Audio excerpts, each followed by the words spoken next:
Herzlich willkommen, liebe Zuschauer. Ich mache heute ein Online-Interview, weil zwei Gäste sind irgendwie 11.000 Kilometer von Deutschland entfernt und der andere Gast ist ganz in der Nähe. Das ist der Peter, der die ganze Zeit für Bewusst TV von Anfang an eigentlich die Aufnahmen gemacht hat. Das heißt, hinter der Kamera am Videomischpult gesessen hat, Peter Brandt. Sehr dankbar dafür, aber der will jetzt auch auswandern und nach Paraguay. Und die anderen Silvia und Erwin Arnau sitzen schon in Paraguay und ähm, ich fange mal an mit Peter. Du hast dich jetzt entschieden, Deutschland zu verlassen. Das ist ja eine schwerwiegende Entscheidung. Wie kommt das? Ja, das hat natürlich ganz viele Hintergründe, die auch über viele Jahre entstanden sind. Ich beobachte einfach schon seit vielen Jahren, natürlich auch hinter der Kamera, wie im Moment gerade die Situation ist. Ich fühle mich nicht mehr wohl in Deutschland und auch nicht mehr in Europa. Wir sehen alle, was passiert. Es wird im Prinzip gerade hier die Abrissbirne geschwungen und in allen Lebensbereichen wird es dem Menschen immer schwerer gemacht. Das tut mir sehr leid. Ich liebe Deutschland. Es ist einfach ein wunderschönes Land, aber ich sehe für mich hier leider keine Zukunft mehr. Und so habe ich schon seit vielen, vielen Jahren auch das Projekt El Paraíso Verde per E-Mail-Verteiler beobachtet und auch immer wieder geschaut, ach interessant, was machen die denn da? Und dann kam es halt, dass ich in der Corona-Zeit meine Liebste kennengelernt habe, die dann zufälligerweise genau dahin ausgewandert ist, mich eingeladen hat. Ich habe mir das einen Monat angesehen und war sehr begeistert von den Umständen, von diesem gigantischen Projekt, das da entsteht oder immer noch im Entstehen und Werden ist. Und dieses Projekt ist einfach phänomenal. Es ist eine gated Community, das heißt also auch ein beschütztes Areal, 16 Quadratkilometer mit meist, weitgehend deutschsprachigen Menschen, also Deutsche, Schweizer, Österreicher. Wir haben ein paar Kanadier da, ein paar Holländer. Und das sind eben auch alles Menschen, die genau derselben Ansicht sind und sich da ein neues Leben aufbauen, neue Freunde finden. Und die Infrastruktur, würde ich dann sagen, überlasse ich gerne nochmal Silvia Ja, und Erwin. Und das ist halt so der Hintergrund. Und jetzt bin ich am Packen und das wird jetzt ganz konkret. kommen wir später nochmal auf dich zurück. Ich würde jetzt auch mal Silvia und Erwin mit in die Aufnahme reinholen, dass ihr mal so ein bisschen auch erzählt, war ja für euch auch eine Entscheidung, Deutschland zu verlassen. Waren das ähnliche Gründe und wie lange ist das her und wie hat das bei euch angefangen? Naja, wir kommen aus Österreich. Wir kommen aus Wien. Okay, sorry, ja. Aber okay, das ist der deutschsprachige Raum, den habe ich gemeint. Okay. Und wir sind ja schon, wir haben die Entscheidung 2016 getroffen und sind 2017 nach Paraguay ausgewandert und haben 2017 eigentlich das Projekt gestartet und haben schon damals absehen können, was sich in der Welt tut. Wie schlimm es dann letztendlich wirklich geworden ist durch das Corona, das konnte man damals nicht wissen. Aber das, da was im Werden ist, was nicht gut ist für die Menschen, für die Menschheit und im Speziellen für den europäischen Raum, das war uns schon bewusst. Und damals hatten wir gesagt, wir machen in Paraguay eine Möglichkeit für Menschen, die so denken wie wir, alternativ denken, gemeinsam in die neue Zeit zu gehen. Auf der Basis der Herzensebene miteinander verbunden, ganz einfach wohl wissend, dass es nur gemeinsam geht. Weil wenn man allein irgendwo sitzt, ist es besonders schwierig.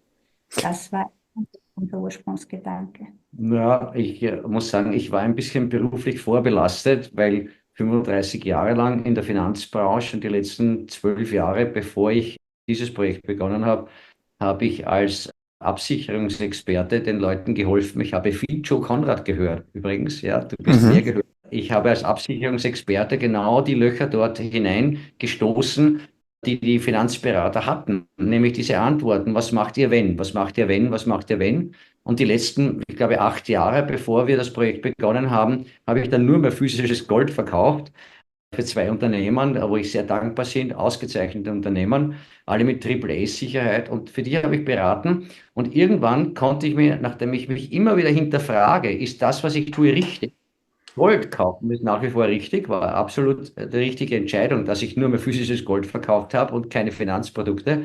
Aber die Frage, was passiert, wenn der Staat selbst kriminell wird und dir dein Gold wegnimmt? Was passiert, wenn du nichts zu essen hast? Was passiert, wenn die Luft mehr und mehr vergiftet wird? Siehe Chemtrails. Was passiert, wenn die Nahrungsmittel vergiftet werden? Was passiert, wenn der Staat selbst zum Verbrecher wird? Die konnte ich dann nicht mehr beantworten. Und die einzige Antwort ist, wir müssen uns weit genug zurückziehen von den Geschäftsstraßen, von den geschäftigen Straßen und Wegen der Menschheit, weit weg. Das heißt 40 Kilometer mindestens von der nächsten großen Stadt. Wenn es so weit gehen die Leute nicht, wenn sie dir dein Obst stehlen in einer Krise. Weit weg von einem möglichen Krieg, weit weg von den Ereignissen in Europa. Und die Gründe des Auswanderns, damals habe ich dann in einem Interview auch gesagt, damals war es die Migration. Ich habe dieses Interview jetzt wieder online gestellt und die kalten Schauer rennen einem über den Rücken. Alles, was ich damals gesagt habe, ist leider eingetroffen. Ich habe damals vor 7 Jahren gesagt, die Welt hat, Deutschland hat noch 3 Jahre Zeit, das Ruder rumzureißen. Ich habe auch eine Lösung geboten, wie man die Flüchtlingsproblematik, diese ganze Geschichte mit den illegalen Einwanderern in einem Jahr lösen kann. Nichts von dem wurde gemacht. Das heißt, ich habe das gesehen.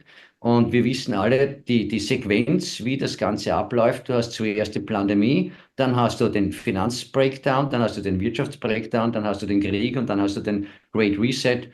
Siehe 1916 war die Pandemie, die spanische Grippe, dann war 1923 der Finanzbreakdown mit der Hyperinflation, 1929 die Wirtschaftskrise, 1939 bis 1945 der Zweite Weltkrieg, 1948 der Great Reset. Und genau dieses Programm läuft ja jetzt wieder ab, nur etwas Zeit beschleunigt. Und wir sind am Beginn einer Entwicklung. Gerade heute ist ja der Wahltag in den USA, auch ein signifikanter Tag.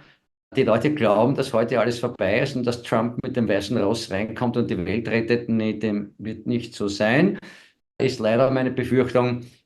Wir sind erst am Beginn einer Entwicklung, die wahrscheinlich, sagen wir es jetzt einmal sehr vorsichtig, was das heißt, ich rede zu negativ, die wird sehr anspruchsvoll werden in den nächsten Monaten. Warten wir, was bis zur angesetzten Inauguration passiert. Warten wir, bis dahin passiert. Ich glaube, dass vor allem Deutschland erstens einmal nicht mehr rettbar ist. Das ist leider eine Überzeugung, die ich würde gerne etwas anderes sagen. Und dass zweitens wir erst am Beginn der richtigen Probleme stehen, wo die Leute heute noch gar keine Ahnung haben. Und wir sind froh, dass wir schon 2016 das Unternehmen gegründet haben, Ende 2016 damals waren es 16 Quadratkilometer, nach der Grundbuchbereinigung sind es 14,23 Quadratkilometer gekauft haben, um hier 4.000 bis 6.000 Menschen eine Möglichkeit zu bieten, sich hier zu verwirklichen, hier geistig zu wachsen, hier ihr Leben zu leben in Frieden. Und das haben wir gemacht. Wenn wir gewusst hätten, wie schwer es sein würde, welche Dinge uns in den Weg gelegt würden, nein, wir hätten das Projekt nicht gemacht. Ganz Naja, sicher nicht. weil Wir wir hätten uns es nicht nicht gemacht. zugetraut Wir hätten hätten. es uns nicht zugetraut. Wir haben viele Voraussetzungen ganz anders gesehen. Wir haben vieles richtig gemacht, aber auch vieles haben wir erst dann gesehen, was sich alles entwickelt, wenn man versucht, so ein Projekt zu machen, wo die Menschen in Frieden leben können, egal welche Religion, welche Weltanschauung, egal woher sie kommen, in Frieden leben. Das ist genau das, was die andere Seite nicht haben möchte. Und genau das haben wir gespürt. Ja, ähm, also das sind viele Beweggründe, ein bisschen negative Aussichten natürlich und ich kenne das, ich lebe ja hier auch und kenne das alles, was sich hier entwickelt. Von meiner Seite ist es ja ist so ein Abwägen auch, ne, wenn alle Deutschen Deutschland verlassen, dann haben im Grunde ja diese Kräfte auch gewonnen. Aber ich will wollen ja jetzt nicht, das sind verschiedene Ansichten. Für mich ist es eben noch jetzt nicht die Lösung. Aber lass mal zu Peter kommen, weil du ja diese Entscheidung getroffen hast. Und ich denke, da sind ja auch, was da alles auf dich zukommt. Du musst ja jetzt wirklich auch deine Sachen irgendwo, du kannst ja nicht mit einem Umzugswagen jetzt oder mit einem Anhänger jetzt irgendwie dahin fahren, sondern musst dann, ja, wie das alles rüber schaffen. Aber du hast es dir ja überlegt, diesen Schritt zu gehen. Also da muss ja schon auch der Druck sehr groß sein oder die Überzeugung, dass das besser ist, was du dann hast, als was wir hier haben. Und du hast das jetzt ja schon besucht, ne, dieses Projekt. Kannst du ein bisschen mehr davon erzählen, wie das für dich war? Ich meine, aus der Ferne kann man immer sagen, jetzt im Bild da hinten bei Erwin und Silvia sieht man ja die schönen grünen Pflanzen, hier ist Winter, da denkt man schon, ah, das ist Urlaub, schöne Vegetation. Aber wie ist das, da wirklich zu leben, Peter? Also die Grundlage an sich ist ja schon mal die erste, dass ich eben natürlich ungeimpft bin und auch in der ganzen Zeit gesehen habe, wie hart gegen Ungeimpfte vorgegangen wird. Ich habe das alles gut überstanden, überhaupt kein Problem. Ein bisschen der Baum im Wind schafft einiges auch zu schwierigen Zeiten. Und dennoch sehe ich jetzt die Konsequenzen draußen. Ich sehe, wie die Menschen krank werden. Ich sehe, wie welche Impfnebenwirkungen hier vonstatten gehen, wie viele Menschen sterben, wie viel Krebs es gibt. Und ich wünsche mir einfach ein Leben in einer gesunden und in einer lebenswerten, liebevollen Umgebung. Und das habe ich dort gesehen. Die Frequenz ist alleine schon eine ganz andere. Ich bin aus dem Flieger ausgestanden, ich war so euphorisch und habe dann später festgestellt, dass es an der Energie im Land liegt. Es Mhm. gibt keine Chemtrails dort. Das gesamte Projekt ist bewohnt von Ungeimpften, die natürlich dann auch eine andere energetische Ausstrahlung haben, als wenn ich jetzt hier irgendwo in der Stadt umgeben von Geimpften bin, ist doch ganz klar. Also das ist meine persönliche Wahrnehmung. Dann dachte ich, oh, wie wird denn das sein, wenn ich nach Deutschland zurückkomme? Und genau das ist so interessant. Ich bin aus dem Flieger ausgestiegen und ich dachte, wupp, es kommt wieder so eine graue Glocke, die auf einmal alles deckelt. Und ich dachte, ach, interessant. Man braucht den Menschen ja gar keine Vorwürfe hier zu machen, dass sie rumjammern, wenn sie in dieser schweren energetischen Energie leben müssen. Und dann habe ich mich einfach ganz klar entschieden, dort auch schon, das ist meine Zukunft. Hier kann ich mir das wunderbar vorstellen. Ich habe die Menschen kennengelernt, ich habe so viele Gespräche geführt, so viel Lachen, so viele Umarmungen, so viele Herzlichkeit und so viel Unterstützung auch untereinander wie dort ist einfach genau das, was ich mir vorstelle im Leben, was wir eben heute hier so in der Zeit leider nicht mehr vorfinden. Hinfahren kann man natürlich. Es gibt jeden Monat immer eine Infowoche, wo jeder Interessent natürlich herzlich willkommen ist und dort dann auch geführte Touren bekommt, in einem Apartment wohnen kann, um sich alles anzugucken, einfach mal reinzuspüren, wie es dort ist. Da werden die ganzen großen Bio-Anbauflächen gezeigt. Also es wird ja eigenes Biogemüse angebaut, en masse. Es gibt riesige Rinderherden, eine riesengroße Schar an Hühnern, Schweine, Pferde.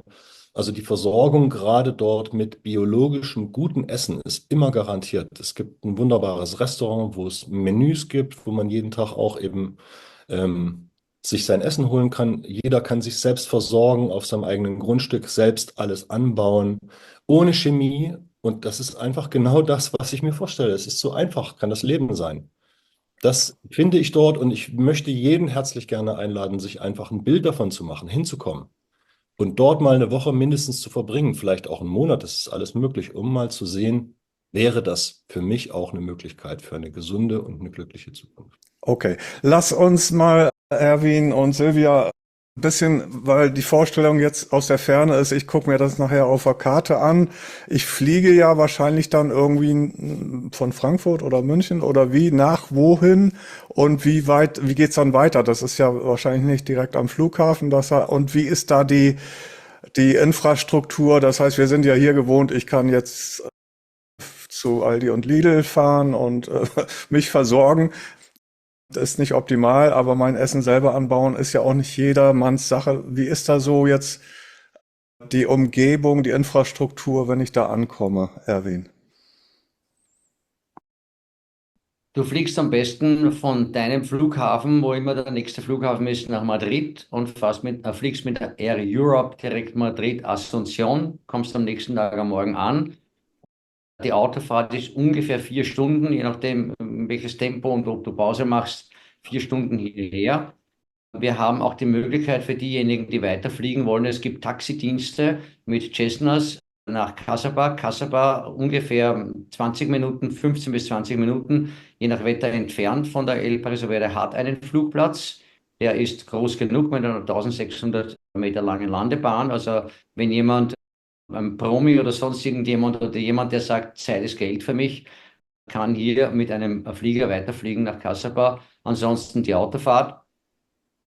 Bezüglich des Ernährungs muss ich sagen, man muss auch wirklich wissen, wir sind eine Gemeinschaft, wo vieles im Werden ist. Ja, wir bauen biologisch an, da hat der Peter ganz recht, wir bauen biologisch an, bei uns gibt es keine Chemikalien.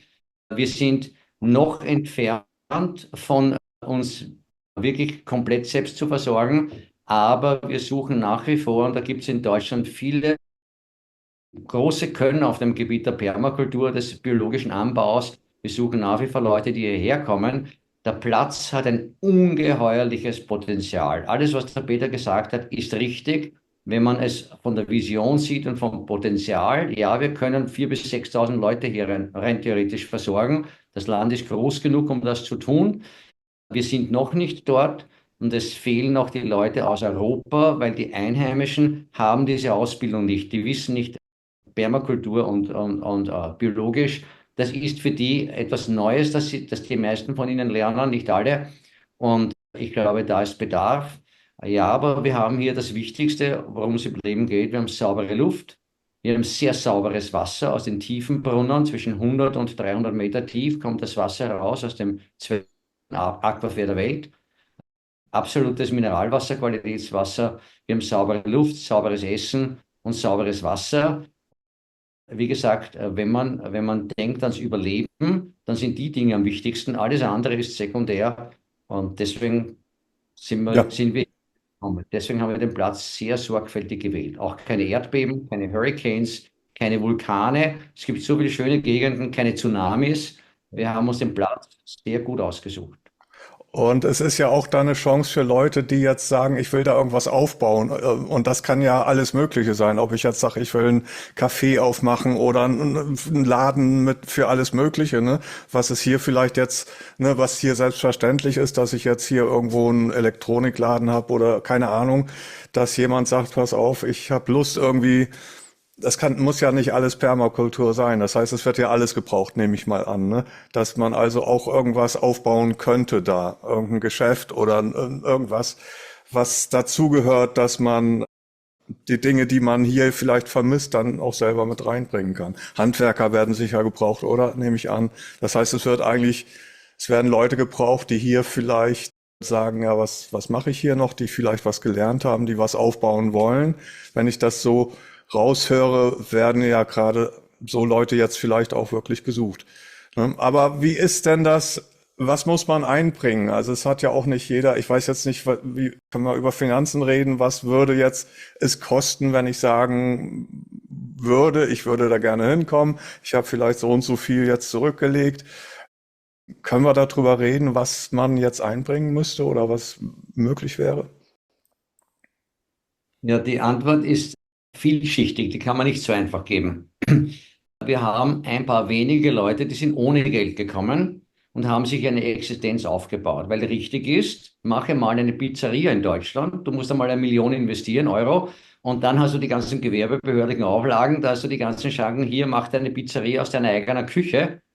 Und wenn die Pizza schmeckt, wenn mehr Leute kommen, du kannst hier wirklich aus deinem eigenen gemieteten oder sonst wie Lokal, kannst du dir hier eine Existenz aufbauen. Die Lebenshaltungskosten sind extrem niedrig. Das heißt, zur Not mit 300 Euro, wenn man die Miete noch dazu rechnet, kann man wahrscheinlich mit ca. 600 Euro eine Einzelperson überleben.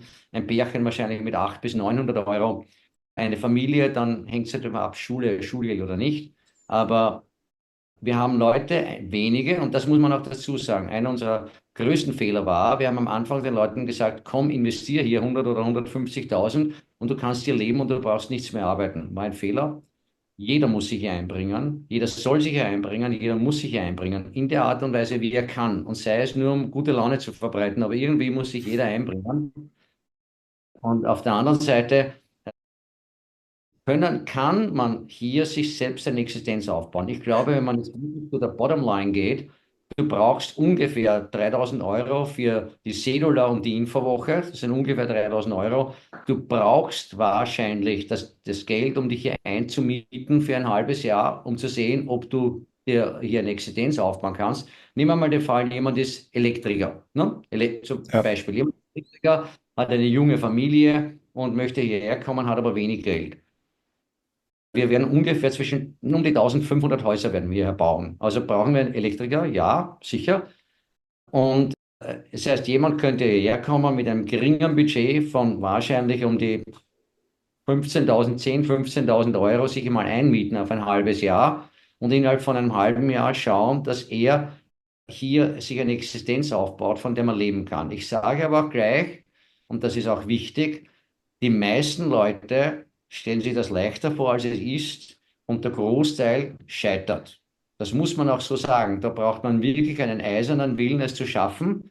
Und das Problem, das wir hier sehen, die Leute kommen, haben Vorstellungen, sprechen, was sie alles können, und hier triffst du auf dich selbst. In El País Verde ist der Ort der Wahrheit.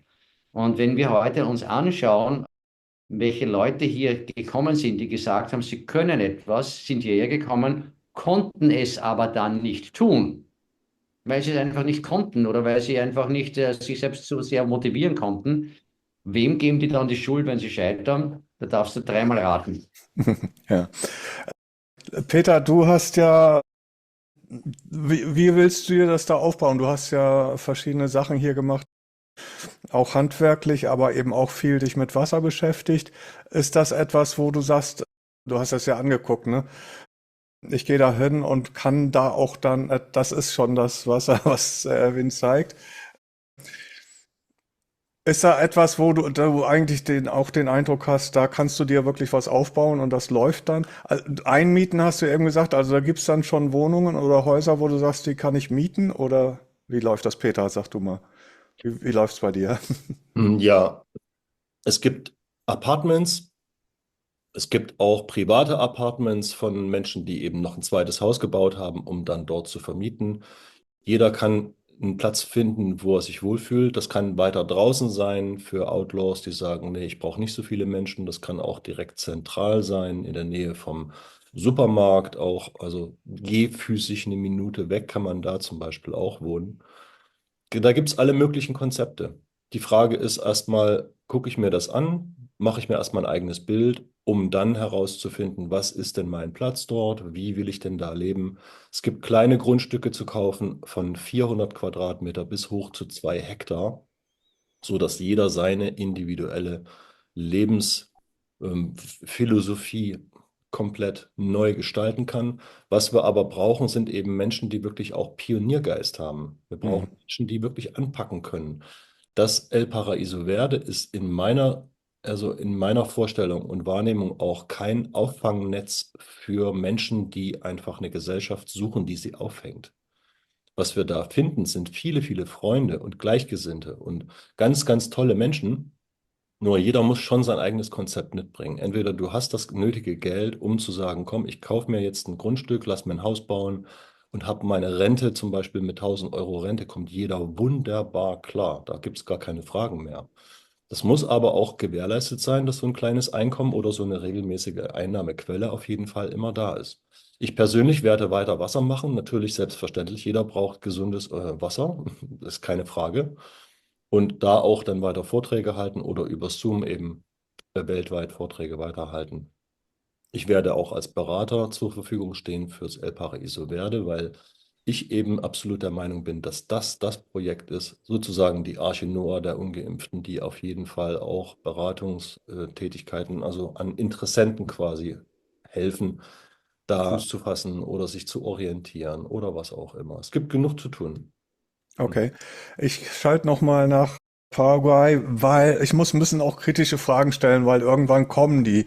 Ich habe auch schon von Projekten gehört, wo dann wirklich auch ja Leuten was versprochen wurde, was da vorhanden ist und die Leute haben investiert und dann war es doch ganz anders oder Betrugsszenarien. Ich will jetzt hier euch gar nicht da irgendwas unterstellen, aber wir müssen es vielleicht ansprechen, weil ja die Zuschauer jetzt nicht nur irgendwie rosarote Brille, dass sie da hinkommen und dann ist alles super, sondern auch wirklich überlegen, das ist ja etwas, wo man auch Schiffbruch erleiden kann, wenn das jetzt da ganz anders ist, als es angeboten wird. Wie ist das, Silvia und Erwin? Vielleicht gibt's ja auch Fälle, die ihr erlebt habt, wo Grundstücke überteuert verkauft werden bei solchen Sachen. Wie kann man bei euch da sicher sein, dass es ordentlich ist? Also auf jeden Fall brauchen die Leute einen gewissen Pioniergeist. Sie können nicht mit ihrer deutschen Einstellung kommen und erwarten, hier in Paraguay, nur weil wir hier Deutsch sprechen, ist es genauso wie in Deutschland. Da gibt es eben nicht gleich alles um die Ecke, so wie in Deutschland oder Österreich beim Lidl alles genauso, wie man es sich wünscht. Die Leute brauchen eine gewisse Flexibilität und eine Bereitschaft, ihr Leben zu verändern. Und zwar nicht nur jetzt sich ein schönes Grundstück aussuchen und sich ein Haus planen und sagen, so, und ich lebe so weiter, wie ich es in Deutschland gehabt hatte, sondern auch wirklich bereit sein, sich auf das Land, auf die Menschen hier und auf die anderen Umstände einzulassen. Und ich glaube, das ist der allergrößte Grund, warum Leute scheitern, wenn sie scheitern. Sie kommen mit ihren eigenen Vorstellungen und glauben, jetzt richtet sich die ganze Welt danach, wie sie sich das jetzt vorstellen. Und ja, meiner Meinung nach ist das eigentlich das größte Problem, dass die Leute mit ihren eigenen ideellen Vorstellungen kommen, ohne die Realität zu sehen. Wie siehst du das? Ich sehe das einmal vielschichtig. Wir haben das, erstens einmal muss man verstehen, was eine Vision ist. Eine Vision geht immer von der idealen Szene aus. Die Realität ist immer anders. Und das Ja. ist das Erste, an einem Projekt scheitert. Wir sind das einzige Projekt, das nach 8 Jahren immer noch da ist. Und wir werden auch in den nächsten 80 Jahren und in den nächsten 800 Jahren da sein. Da bin ich jetzt sehr optimistisch. Aber das, was wir hier erlebt haben, das würden wir wahrscheinlich unseren schlimmsten Feinden nicht zumuten. Wir sind hierher gekommen. Das allererste, was wir hatten, war eine Jahrhundertflut. Ein Drittel des ganzen Landes stand unter Wasser, zwar nicht tief, oft nur wenige Zentimeter unter Wasser, aber es stand unter Wasser.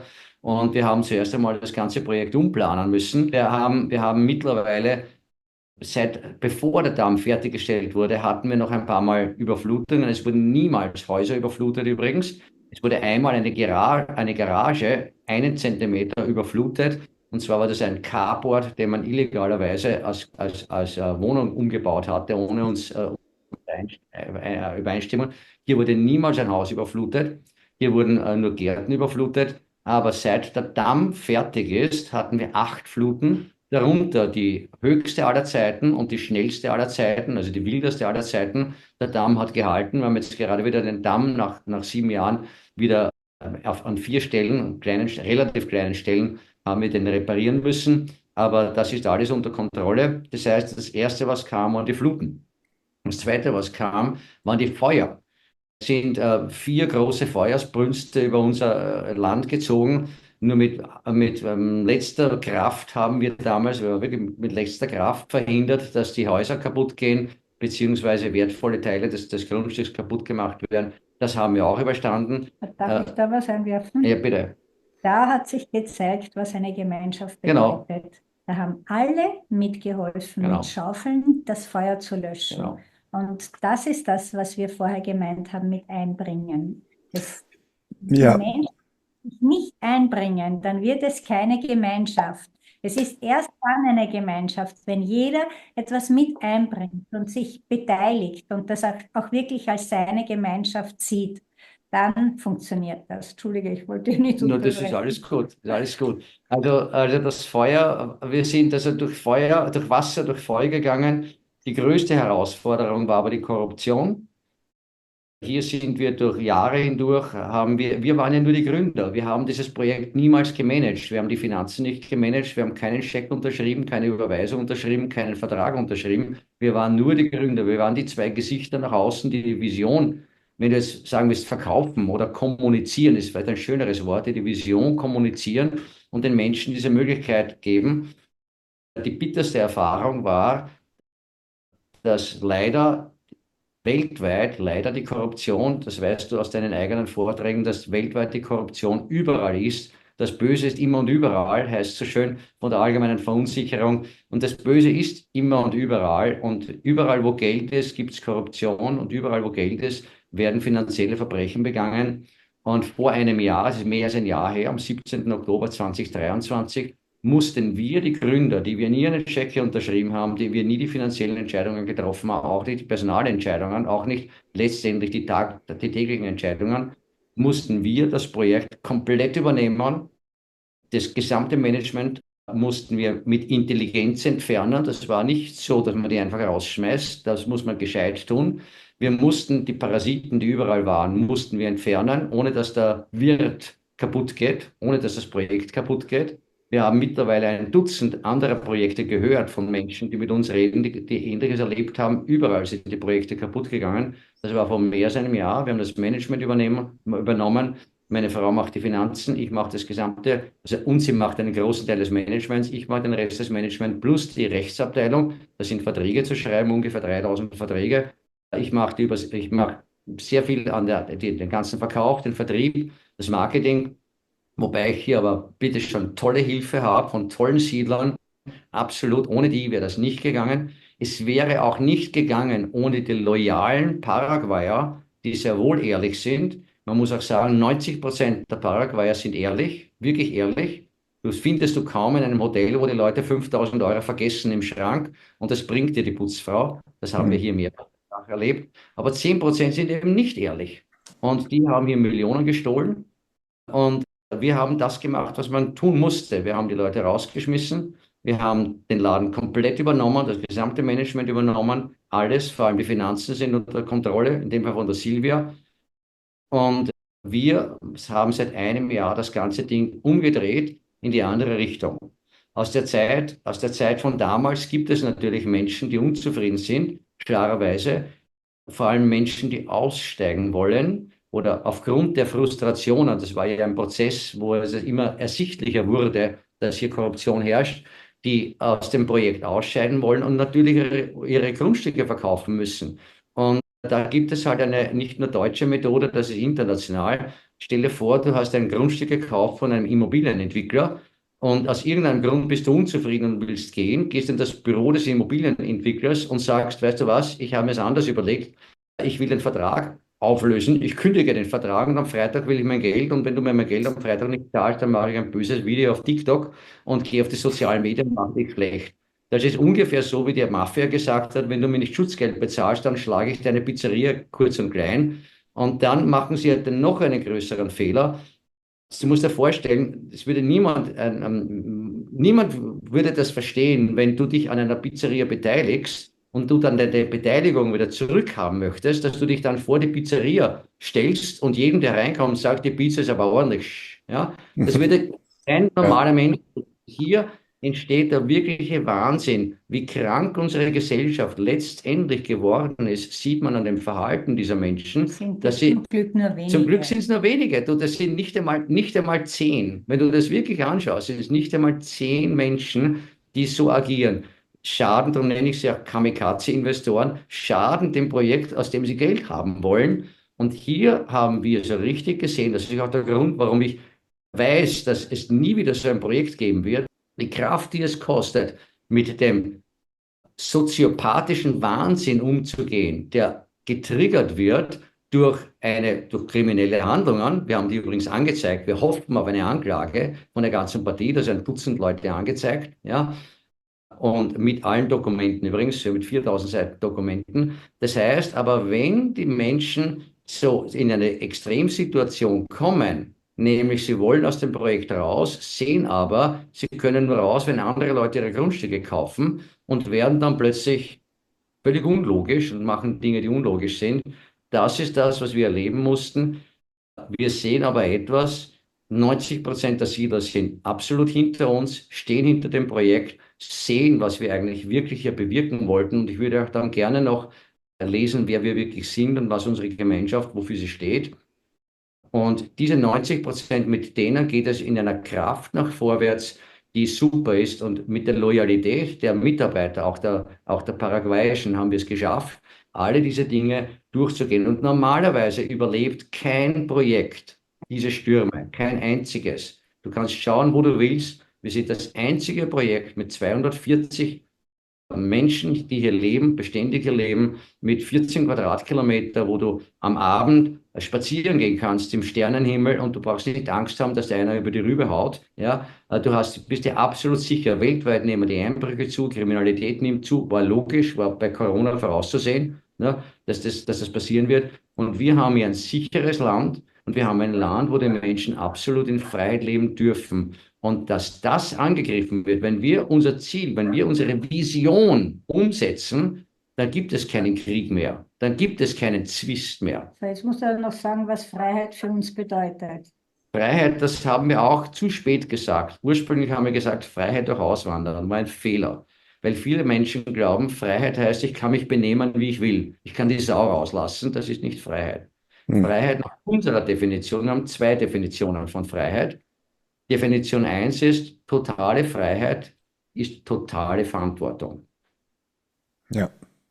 Eine harte Wahrheit. Totale Freiheit ist totale, darum sind wir auch hier, darum sind wir auch geblieben. Weil wir haben die Verantwortung für die Menschen, die hierher gekommen sind. Die sind wegen uns hierher gekommen. Also werden wir hier bleiben, bis alles hier so gemacht wird, wie wir es versprochen haben. Und wer auch hier gehen möchte, das ist eine Minderheit, der wird auch hier gehen können. In Ruhe und in Frieden. Das heißt, Freiheit ist totale Verantwortung. Und das muss man sich einmal, wirklich darüber muss man meditieren, was das bedeutet. Die zweite Definition ist, totale Freiheit ist totale Disziplin. Das ist noch schwerer zu konfrontieren. Totale Freiheit ist totale Disziplin. Und wer damit nicht übereinstimmen kann, wird auch hier nicht glücklich werden. Ja, wir haben eine andere Definition von Freiheit. Und diese Definition, glaube ich, ist für die Menschen, die den Kopf gerade haben und klar denken, wahrscheinlich auch zu verstehen. Man kann es auch anders sagen, was du nicht willst, dass man dir tut, das füge auch keinem anderen zu. Das wäre eigentlich natürlich das Selbstverständliche im Zusammenleben, aber wir sehen ja, dass es nicht überall funktioniert oder sogar in dieser Welt immer weniger so läuft. Aber ihr habt jetzt scheinbar ja schon wirklich große Prüfungen durchgemacht und steht immer noch da. Das ist ja etwas, wo man sagen kann, das ist jetzt nicht was, wo ihr vor einem Jahr angefangen habt und da kommt noch alles auf euch zu, ne? Denn es kann ja wirklich da alles Mögliche, was man sich vorstellen kann, von Korruption der Leute, politische Veränderungen oder eben Feuer und Überschwemmung und so weiter, kann ja alles sein, aber ihr habt das alles schon überstanden und damit gezeigt, dass es wirklich ein stabiles Projekt ist. Von daher finde ich es auch interessant, denn ich zögere ja auch immer, solche Projekte vorzustellen, weil ich auch schon Sachen erlebt habe, wo dann einfach das gar nicht so war, wie die es dargestellt haben und dann die Enttäuschung von Leuten auch groß ist. Und ne, also ihr habt da was aufgebaut und Peter, du hast es gesehen. Nochmal, wie ist es, wenn du da ankommst? Also musst dir dann da einen Mietwagen holen am Flughafen oder wie fährst du dann die 4 Stunden da oder wirst du abgeholt oder gibt's da Busse oder Ja, das ist erzähl doch mal ein bisschen. Ja. Genau. Es wird sehr, sehr gut vom EPV, also vom El Paraíso Verde, koordiniert. Es gibt eine eigene Fahrerflotte mit eigenen Pickups. Das heißt, wenn ich weiß, dass ich dann und dann in Asunción ankomme, gebe ich das natürlich vorher bekannt, 1, 2 Tage vorher und werde dann dort am Flughafen auch direkt abgeholt. Ist natürlich ein Taxi, wenn du so willst. Es kostet natürlich auch Geld. Dauert aber auch von Asunción 3,5, wie gesagt, bis 4 Stunden, bis man dann mit dem Auto eben im El Paraíso Verde ankommt. Und sehr entspannt einfach, kann sich in der ganzen Zeit einfach schon mal die Umgebung angucken, sehen, wie die Leute leben, ein Feeling kriegen, auch, ja, wie, wie es da aussieht und wie das Klima ist, wie die Tiere gehalten werden. Finde ich auch sehr interessant. Die meisten Tiere laufen da frei. Das heißt, du kannst also auch abends ein bisschen Slalom teilweise um Kühe fahren. Ja, aber eben wirklich relaxed, ganz anderes Leben, ganz andere Einstellung auch der Paraguayos dort zum Leben. Die brauchen nicht viel. Man lebt draußen, man schläft nur drin. Das sind meistens auch kleine Häuschen, die da haben. Worauf ich aber gern nochmal zurückkommen wollte, zu deiner Frage mit den Betrügereien. Und zwar habe ich mich ja mit vielen Leuten unterhalten, die im El Paraíso Verde leben und viele Geschichten gehört, was eben draußen alles so passiert.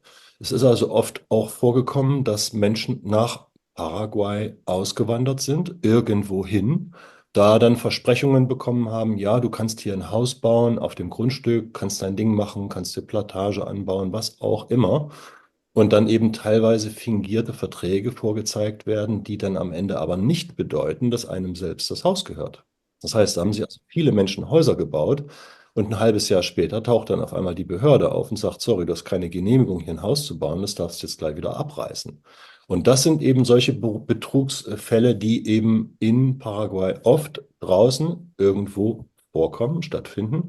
Und das ist im EPV eben komplett anders. Denn jeder, der ein Grundstück im El Paraíso Verde kauft, bekommt einen offiziellen Titel von der Landesregierung. Das heißt, jeder hat auch wirklich das Dokument in der Hand, was bescheinigt, das ist mein Land, das ist mein Grund, das ist mein Haus. Und damit habe ich die Sicherheit, dass eben meine Investition, mein Leben dort gesichert ist. Gut, dass du das nochmal klargestellt hast. Das war eigentlich meine Frage, weil solche Fälle habe ich eben auch gehört, ne? Und ich will einfach natürlich jetzt auch den Zuschauern jetzt nicht irgendwie, ich will keine Werbung machen für etwas, was nachher in die Hose geht und ich bin dafür verantwortlich, ne? Und ihr wollt es auch nicht. Also ich merke ja schon auch, dass da sehr vieles schon ja durchs Feuer gegangen ist im Wortsinne, ne? Dass ihr im Grunde all das durch habt und diese Sachen, wo es schief gehen kann, wo man als Novize sozusagen, der da neu anfängt,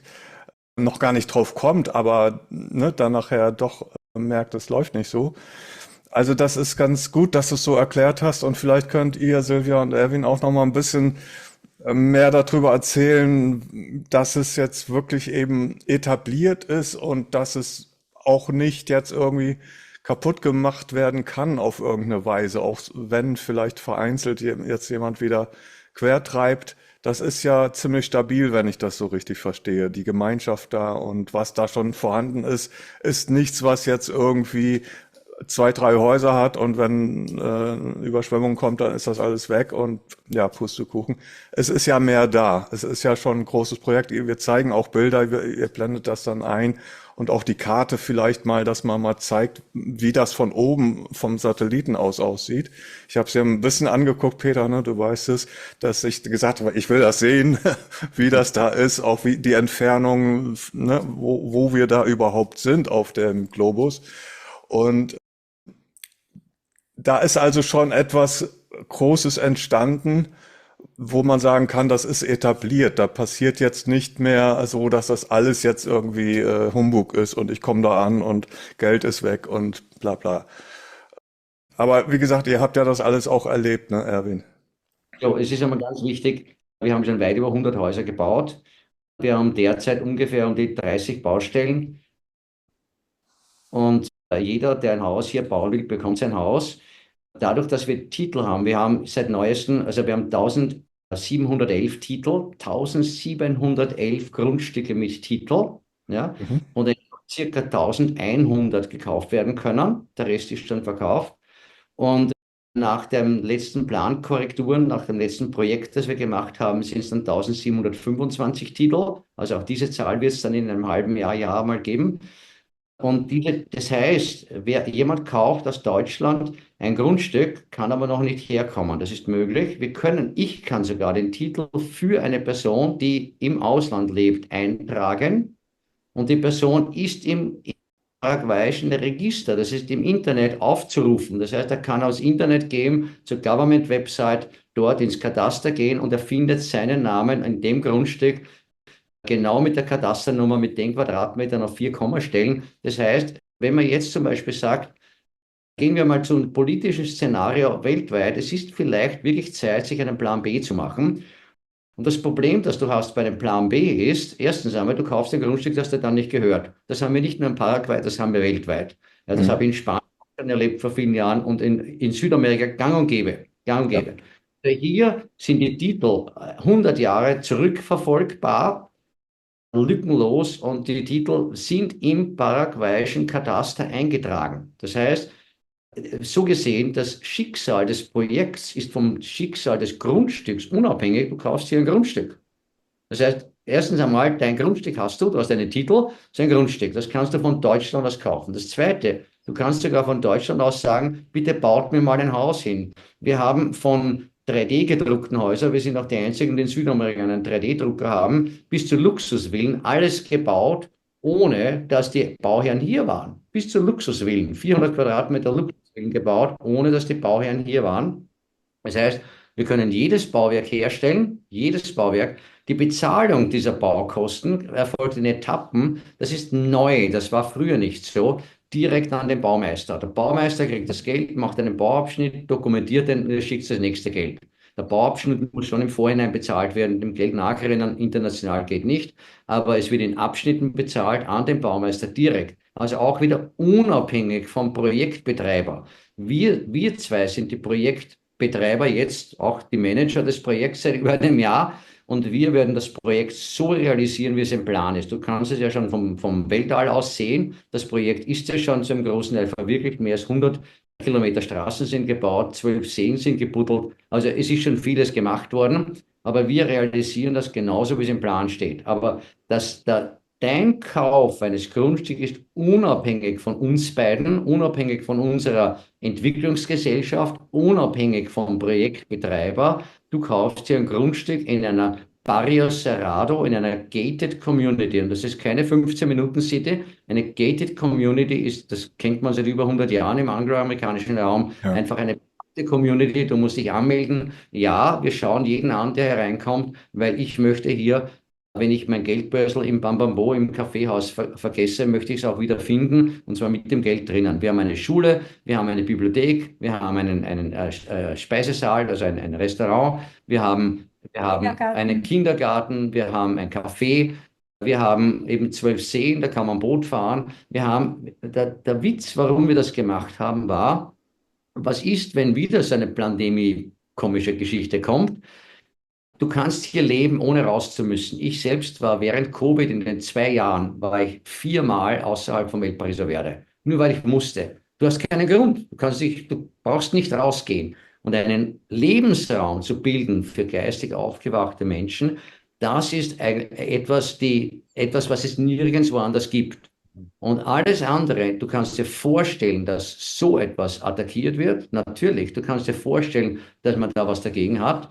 Aber auf der anderen Seite sind wir so stark. Wir haben gezeigt, dass wir das tun, was wir sagen, und dass wir das auch tun, egal was passiert. Wir tun das, was wir sagen. Der einzelne Investor hat sein Grundstück hier. Aber viel wichtiger ist es, dass wir, bevor wir jetzt Leute einladen, auch sagen, wenn wir nicht haben wollen. Und das ist, glaube ich, ganz wichtig. Und dazu möchte ich aus dem Kondominiumreglement etwas vorlesen. Ein Kondominium hat ein Reglamento, wenn du willst, eine Hausordnung. Und wir haben Lebensprinzipien, über die können wir noch gesondert reden, die sind am Internet. Unsere Lebensprinzipien sind das, wofür wir stehen. Und wenn ich einfach aus dem Reglamento vorlesen darf, dann Ja. weißt du auch, wen wir wollen und wen wir nicht wollen. Das Condominium El Pariso Verde ist eine Gemeinschaft, in welcher jeder Bewohner das Recht auf seinen individuellen Weg, seines geistigen Wachstums und seiner persönlichen Evolution hat. Ausgenommen sind Menschen, die Satan oder Luzifer in welcher Form auch immer anbeten, und Menschen, die schwarzmagische Praktiken üben, wie zum Beispiel Voodoo oder Macumba. Daher ist die Gemeinschaft offen für Menschen aller Rassen, Nationen, Weltanschauungen, Religionen, Glaubensrichtungen, mit Ausnahme von solchen Religionen und Weltanschauungen, deren Mitglieder sich als über anderen Menschen stehend betrachten oder die sich als Mitglieder einer einzig wahren Religion oder Weltanschauung sehen. Wir sind der Überzeugung, dass geistiges Wachstum und Wissenschaft nur in einem Klima des Dissens existieren kann. Daher lehnen wir jede Dogmatisierung oder Missionierung in unserem Kondominium strikt ab. Jeder Bewohner hat die Freiheit, sein Leben so zu leben, dass er sich zu seinem höchsten Selbst entwickeln darf. Die Grenze für diese Entwicklung sind dort, wo die Handlung eines Bewohners einen nicht gewünschten Einfluss auf andere Bewohner oder die Gemeinschaft bewirken. Was du nicht wünschst, dass man dir tut, das füge auch keinem anderen zu. Die Gemeinschaft strebt Autarkie an. Die Menschen in unserer Gemeinschaft leben nach dem Prinzip der Vernunft und des Naturrechts. Das klingt alles wunderbar und wirklich spricht mir aus dem Herzen, möchte ich wirklich sagen. Eigentlich sucht man, ja, würde man sich wünschen, dass diese Regeln für die ganze Welt gelten. Das wäre eine bessere Welt auf alle Fälle. Lass mich aber noch mal so ganz zurückkommen, so auf das, was man denkt, was hier so selbstverständlich ist, ne? Ich weiß es nicht eben, aber ich sehe ja zum Beispiel, ihr habt Internet, also es ist stabil. Das ist ja was, wo ich jetzt heute sagen würde, wenn es da kein Internet gäbe, wäre es auch blöd jetzt für mich, ne? Weil ich arbeite natürlich auch und wir verbinden uns darüber mit der ganzen Welt. Dann Feuerwehr und Rettungswagen und sowas, was hier selbstverständlich ist, dass hier im Notfall dann auch solche Sachen geregelt sind. Könnt ihr da kurz drauf eingehen? Also was da alles vorhanden ist, dass ich jetzt nicht denken muss, ja, im Notfall verrecke ich da oder wenn es Feuer brennt, kommt keiner. Aber ihr habt schon gesagt, löscht ihr da selber mit Eimern oder gibt's da sowas wie Feuerwehr oder Rettungsdienst?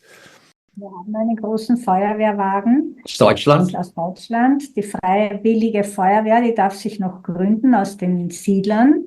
Ja. Aber die wissen, wie das Ding funktioniert.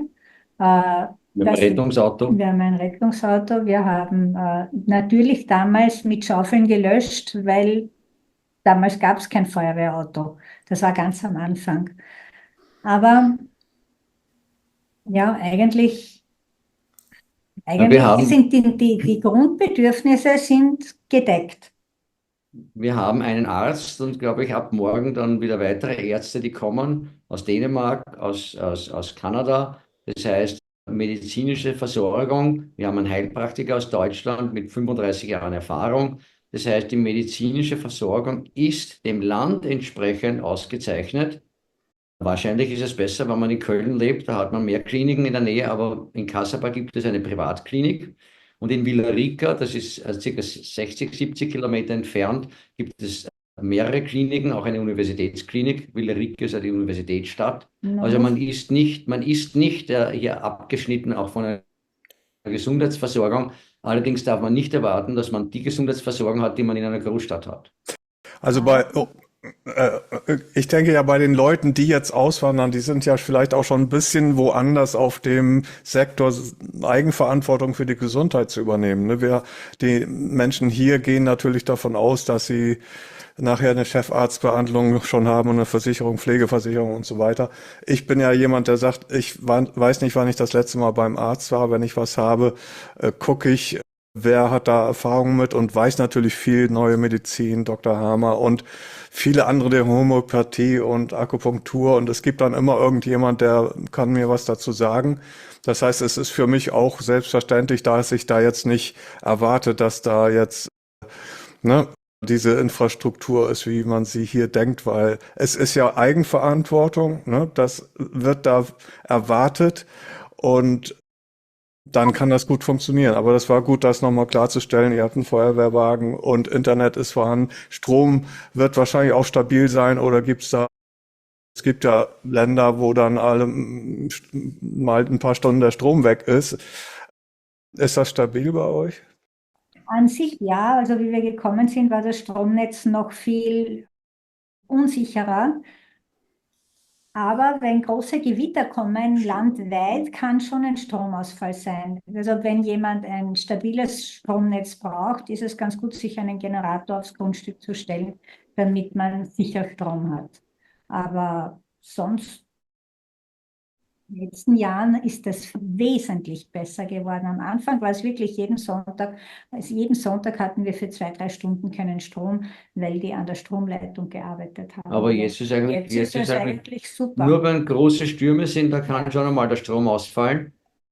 Also es ist keine 100%ige Sicherheit, aber ich würde sagen, eine 99,5%ige Sicherheit ist auf alle Fälle gegeben. Wir haben 2 Glasfaserleitungen in El Pariso Verde aus verschiedenen Richtungen und eine Funkleitung, weil wir haben viele Siedler, die übers Internet ihr Geld verdienen, sehr viele, und das ist uns sehr wichtig. Aber das Wichtigste ist, sie sind sicher hier, ihre Bude wird nicht ausgeräumt. Das ist einmal ganz wichtig überhaupt, wenn man bitte in Wien sind auch im Sommer die ganzen Villen ausgeraubt worden. Ja, das war schon 20 Jahren so. Also das ist auch kein Unterschied. Aber hier weiß ich, das, was ich hier zurücklasse, habe ich wieder. Und das ist ganz wichtig. Wenn du nämlich heute einen Plan B-Haus zum Beispiel baust oder wenn du nur irgendwo in Südamerika dein Haus verlässt und du hast niemanden, der auf das Haus aufpasst.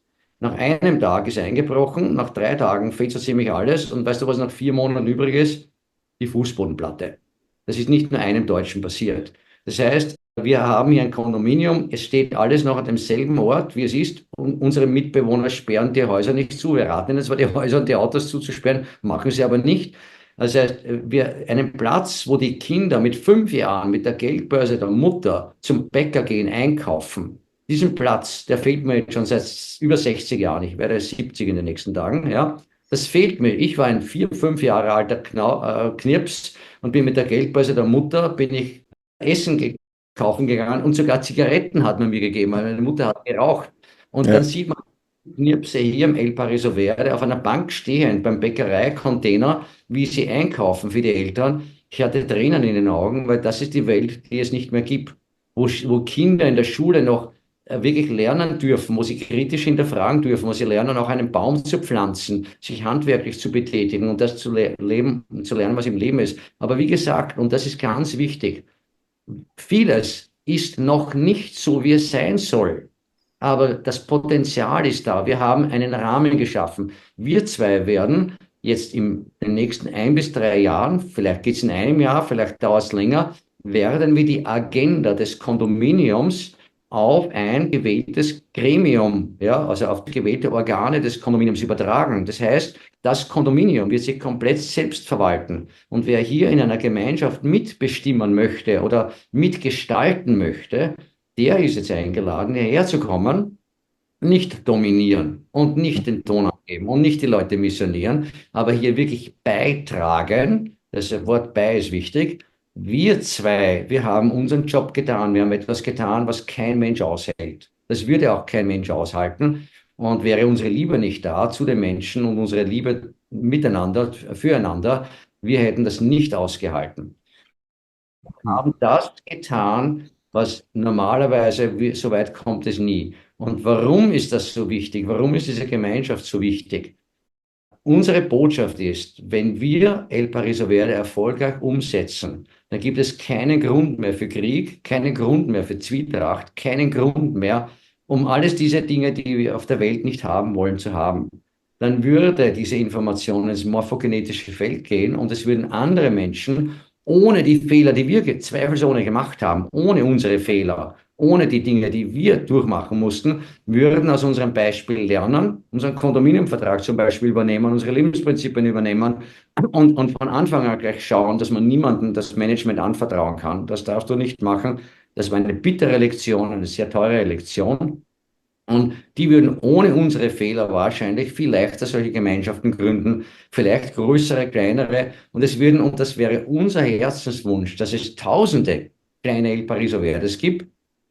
Ich brauche kein Urheberrecht, nein, das kann alles, soll kopiert werden, weil das würde die Welt verändern. Und davor haben viele Leute, viele dunkle Kräfte auch Angst, dass wenn dieses Beispiel Schule macht, dass es die ganze Welt von innen heraus aushebelt und wir buchstäblich einmal so weit sind, aha, es gibt Krieg, aber keiner geht hin. Das klingt wunderbar. Lass mich noch mal zwei, drei Fragen.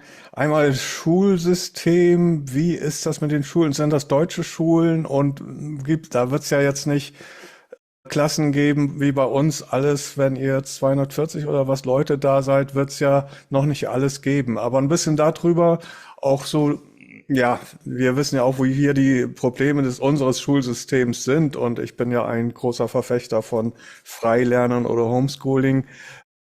Wie ist das da bei euch? Und dann vielleicht auch nochmal so ein bisschen die politische Situation. Also ihr werdet da auch von der Politik nicht, dass die irgendwann sagen, Paraguay sagt jetzt, Mensch, hier bilden sich jetzt hier so ein deutsches Kolonie, da müssen wir was unternehmen.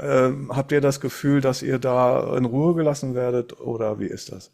Ich fange mal mit der Ja. Schule an. Wir haben eine Familie, die macht die Schule in Eigenregie. Sie ist Lehrerin. Das Ganze ist Waldorf angelehnt. Sie ist keine Waldorfschule, aber es ist Waldorf angelehnt. Also die Kinder gehen gerne. Die Kinder, die dorthin gehen, gehen gerne. Wir haben aber auch Kinder, die draußen in die Schule gehen, in eine paraguayische Schule. Hier in der Nähe gibt es mindestens zwei. Also ich weiß nein, es muss mehr geben. Es gibt mehr. Es gibt mehr Schulen in der Nähe und da gehen auch einige Kinder hin. Das sind die Kinder, wo die Eltern sagen, nein, die Kinder sollen zuerst einmal gut Spanisch lernen, was ja durchaus legitim ist. Und die fühlen sich dort auch wohl. Also wir haben einige Kinder, die draußen gehen, wir haben einige Kinder, die herinnen gehen in unserer Schule und die sich auch hier wohlfühlen. Und ich glaube, ich habe gehört, es könnte im Gespräch sein, auch eine englischsprachige Schule zu gründen, aber das ist außerhalb unseres Bereiches. Also das machen sicher nicht wir. Da müssen sich ein paar Siedler zusammenfinden und das dann in eigene Regie auch selbst organisieren und machen. Und auf das freue ich mich schon, weil ich sicher bin, dass wenn wir eine internationale Gemeinschaft werden wollen, ist das oder sein wollen, sind wir ja, ist es auch notwendig, englischsprachige Schule zu haben. Hm. Und auch in der deutschsprachigen Schule, die wir jetzt haben, sind Kinder, die Englisch sprechen und es wird auch Spanisch unterrichtet, es wird auch Englisch unterrichtet. Und natürlich ist es nicht so wie eine Schule in Europa, wo 30 Kinder oder 20 Kinder in einer Klasse sind, und viel kleinere Klassen und teilweise sind dann auch die Altersgruppen zusammengelegt. Aber die Kinder lernen und sie fühlen sich wohl. Und ich glaube, das ist der große Unterschied, dass es hier nicht und ich kann nur von unserer Schule sprechen, nicht der Zwang aufgebaut wird, der im Generellen in Deutschland, Österreich, in Europa in einer Schule vorherrscht. Genau. Das ist bei uns nicht. Der größte Segen für die Kinder, wenn ich heute wieder Kinder in die Welt setzen würde, das Wichtigste, was sie lernen sollten, sind Sprachen. Weil sprichst du eine Sprache, bist du arbeitslos.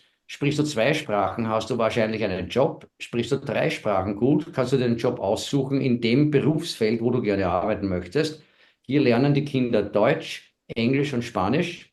Ob sie dann noch Guarani lernen, ihre Sache. Minimum, ja, die drei Sprachen lernen sind, wenn man diese drei Sprachen spricht, gut spricht, dann kann man, egal was man im Leben lernen will, alles andere Wissen ist doch unnötig. Wozu braucht man heute noch eine Hochschule? Alles ist auf dem Internet. Man kann heute, das hat sogar die Universität Oxford gesagt, in 4 Monaten über Internet und Bücher kannst du so viel Wissen dir aneignen, dass du als Experte giltst. In 4 Monaten, also wozu studieren?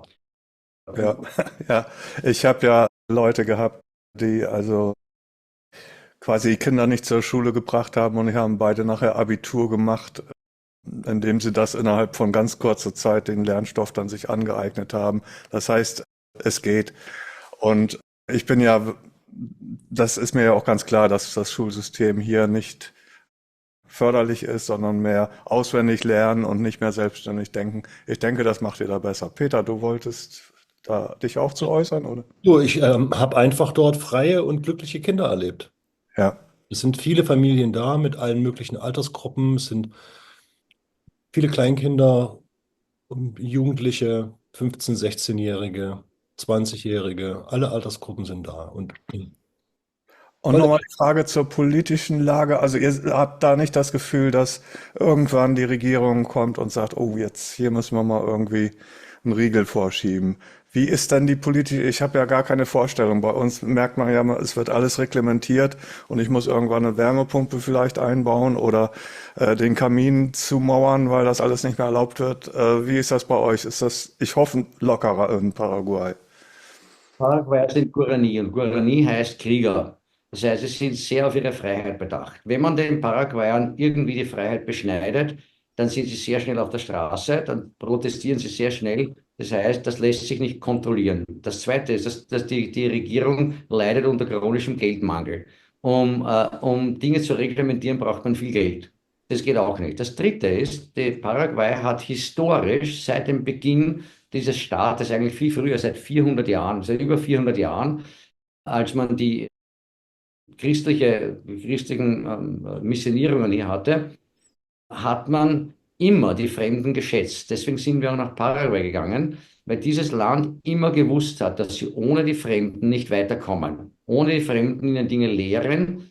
Schon im 19. Jahrhundert, im 18. Jahrhundert schon, gab es hier Symphonieorchester mit selbstgebauten Instrumenten auf internationalem Niveau. Paraguay hatte das beste Eisenbahnnetz, reich wie ein Paraguayer. Das war das 18., 19. Jahrhundert. Paraguay bis zum Tripelallianzkrieg. Aber durch alle Zeiten hindurch, inklusive der sogenannten Diktaturen, wie zum Beispiel Stroessner, die anderen sind uns nicht mehr bekannt, wurden die Fremden immer geachtet, nie verfolgt, nie diskriminiert. Die Fremden wurden immer angesehen als, ihr seid eigentlich das Wichtigste, wenn wir als Volk weiterkommen. Ihr sollt euch mit den Einheimischen vermischen, damit wir mehr von eurem Geist, von eurer Tätigkeit, von eurer Produktivität, von eurem Unternehmergeist bekommen. Also das heißt, wir haben hier ein in dem Volk tief verwurzelte Akzeptanz des Ausländers, was du nicht in allen Ländern der Welt hast. Dann geh mal nach Ungarn oder nach Asien, hast du das nicht. Und deswegen sind wir auch hier. Mit anderen Worten, ja, wir sind hier sicher. Ob die Siedler einmal beschließen, eine Kolonie zu werden oder nicht, das steht in den Sternen. Vielleicht einmal. Wir haben unseren Job hier so weit erfüllt, dass wir dieses Werk, das wir geschaffen haben, an die Siedler übergeben und die sich als Kondominium selbst verwalten dürfen und sollen, ohne uns. Wir werden auch dann nicht kandidieren. Das heißt, wenn diese Siedlerverwaltung funktioniert und im Sinne unserer Lebensprinzipien und des Reglements weitergearbeitet wird, dann wären wir eigentlich die nächste Kolonie, dann wäre das eigentlich ein logischer Weg in die Kolonie zu gehen. Aber wie gesagt, das ist nicht mehr unsere Aufgabe. Da brauchen wir jetzt engagierte Familien, vor allem Familien, die mit ihren Kindern kommen und sagen, ich unterrichte meine Kinder selbst, ich will, dass meine Kinder hier lernen, ein Haus zu bauen. Baut doch das Haus gemeinsam, einen Garten zu pflanzen, diese Dinge. Also wirklich, die Kinder sollen lernen fürs Leben und nicht diese Dinge, die man derzeit in den Schulen lernt, die ich hier nicht auf diesem Medium mehr kommentieren möchte. Ja, ich danke euch für diese wirklich schönen Einblicke. Es ist wirklich, spricht mein Herz an, obwohl ich jetzt nicht sage, dass ich zu euch komme, aber vielleicht irgendwann auch. Und zumindest wenn irgendwie, dann würde ich mich freuen, dass so eine Gemeinschaft zu finden, wo eben schon sehr viel vorhanden ist, auch dieser Spirit, dieser Geist dahinter stimmt. Und es sieht wunderschön aus. Also es ist ja für die Zuschauer, die jetzt auch das Gefühl haben, langsam kann man es hier nicht mehr aushalten. Ich halte es hier noch aus, mal sehen, wie lange noch. Aber ihr habt wirklich da was aufgebaut, Respekt dafür. Und ich war ja ein bisschen skeptisch, weil ich eben auch die Negativbeispiele auch schon vieles gehört habe, was es da alles gibt, ne, wo Leute Geld ausgegeben haben und dann war alles weg oder was auch immer. Ihr habt das gut dargestellt und glaubwürdig, dass das bei euch alles schon durch ist, diese Feuerprobe und all diese Dinge, die vielleicht sonst noch, wo man Sorgen haben müsste, dass es auf einen zukommt, das habt ihr alles schon erlebt. Von daher klingt das sehr gut. Wie kann man mehr erfahren? Ihr habt gesagt, gibt es eine Webseite von dem Projekt? Ja, es wird so ein Link eingeblendet, wo man uns kontaktieren kann.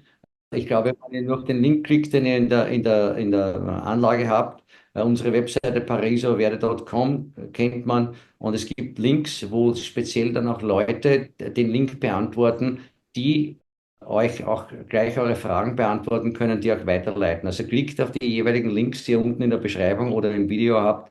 Dort sind Leute, die das E-Mail oder die Kontaktaufnahme bekommen und diese Leute können auch die Fragen beantworten, wie ihr am besten hierher kommt.